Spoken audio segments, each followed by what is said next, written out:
Senhora Presidente, senhores deputados, as revelações verificadas nas últimas semanas da atividade do denominado Estado Islâmico ISIS, mostrando exemplos de extrema violência, de uma barbaridade sistemática, envolvendo execuções em massa, algumas das quais filmadas e usadas como expressão de abjeta propaganda, com a sua enorme gravidade, são a face mais visível de uma prática continuada ao longo de anos, designadamente na ação terrorista deste e de outros grupos contra o Estado sírio, com a complacência e o apoio dos Estados Unidos e dos seus aliados. De facto, tais práticas e o quadro geral da situação no Iraque e na Síria não podem ser dissociados de anos de ingerência, destabilização e agressão à Síria que os Estados Unidos e os seus aliados na NATO e na região e que estão na gênese da criação, do apoio, do financiamento, do armamento e instrumentalização dos grupos que espalharam o terror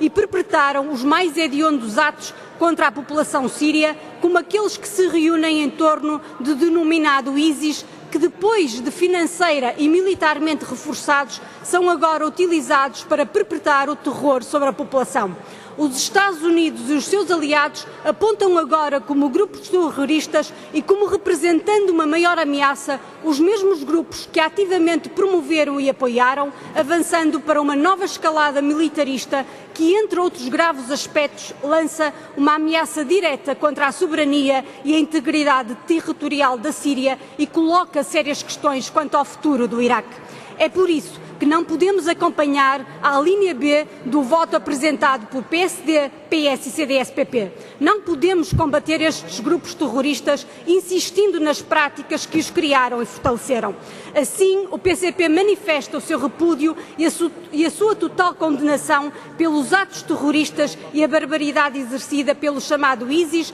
na Síria e no Iraque. O PCP manifesta o seu repúdio e a sua total condenação de todas as formas de terrorismo, incluindo o terrorismo de Estado, e o seu pesar pelas suas vítimas. O PCP manifesta o seu pesar pelas vítimas da agressão dos Estados Unidos e dos seus aliados e da ação terrorista dos grupos por estes apoiados. O PCP manifesta a necessidade de apoio aos países atingidos pela barbaridade da ação destes grupos e repudia que, a pretexto do seu combate, se desenvolvam processos de ingerência, agressão e guerra designadamente contra a Síria e o Iraque. Por fim, o PCP manifesta a sua solidariedade a todos os povos vítimas da ingerência e da agressão no Médio Oriente, nomeadamente ao povo palestiniano, vítima da ilegal ocupação e opressão de Israel.